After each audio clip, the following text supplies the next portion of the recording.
Kursi goyang nenek. Di sebuah desa kecil ada sebuah rumah tua yang sudah bertahun-tahun dihuni oleh nenek Clara. Rumah itu bukanlah rumah mewah, tetapi penuh dengan kenangan dan kehangatan keluarga. Namun, ada satu hal yang selalu membuat keluarga Clara merasa sedikit aneh setiap kali mengunjungi rumah nenek mereka. Itu adalah kursi goyang tua yang terletak di ruang tamu. Kursi itu selalu ada di sana sejak Clara masih kecil. Setiap kali mereka berkunjung, kursi itu selalu berayun perlahan, seakan-akan sedang dinikmati oleh seseorang yang tidak terlihat. Namun, ada satu hal yang lebih aneh lagi. Kursi itu selalu bergerak sendiri. Setiap malam pukul 2 pagi. Awalnya, keluarga Clara berpikir itu hanya angin yang menyebabkan kursi goyang. Setelah semua jendela tertutup rapat dan tidak ada angin sedikit pun, kursi itu tetap bergerak. Mereka menganggap itu hanya kebetulan, sebuah fenomena yang bisa dijelaskan oleh akal sehat. Lagi pula, nenek Clara yang sudah tua selalu duduk di kursi itu sepanjang hari. Mungkin dia hanya tak sengaja menggoyangkannya saat ia tidur. Namun, semua itu berubah setelah nenek Clara meninggal. Kejadian-kejadian aneh yang semula dianggap biasa, kini menjadi sesuatu yang tak terjelaskan lagi. Gerakan kursi goyang itu semakin sering, bahkan lebih intens. Dan terkadang, suara batuk khas nenek terdengar di malam hari. Itu adalah batuk yang selalu didengar keluarga Clara setiap kali nenek merasa tidak enak badan. Tidak ada angin, tidak ada alasan logis mengapa kursi itu bergerak begitu sering.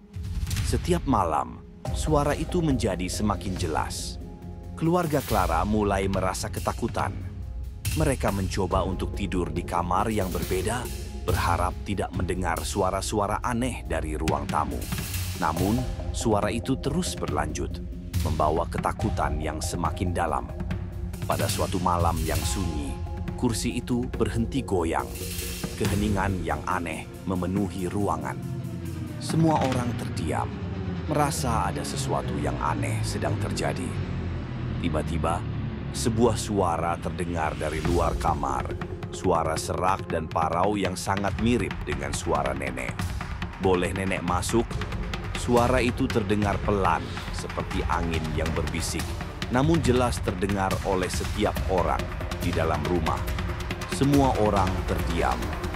Suasana yang biasanya penuh dengan suara tawa dan percakapan kini menjadi sepi dan penuh ketegangan.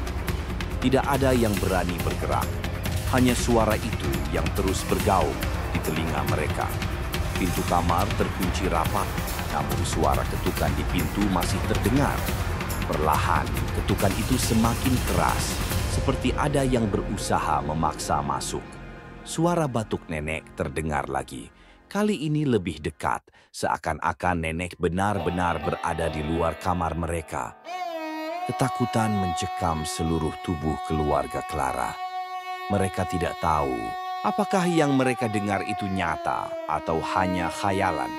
Tetapi, apa yang mereka tahu adalah bahwa kursi goyang nenek telah berhenti dan suara itu semakin nyata. Pagi berikutnya, ketika mereka membuka pintu, kursi goyang itu sudah berhenti dan terdiam. Namun sebuah bau yang familiar, bau bunga melati yang selalu digunakan nenek, tercium kuat di ruangan itu. Juga ada bercak darah di kaki kursi itu. Keluarga Clara tidak tahu harus berbuat apa. Apakah nenek kembali? Atau apakah ada sesuatu yang lebih mengerikan yang menunggu mereka di rumah itu? Kisah tentang kursi goyang nenek dan suara batuknya yang terulang terus menjadi misteri yang tidak pernah terpecahkan. Setiap kali ada yang berkunjung ke rumah itu, mereka selalu merasakan sesuatu yang aneh. Seakan nenek masih hadir, mengawasi, menunggu, dan mungkin berharap untuk kembali.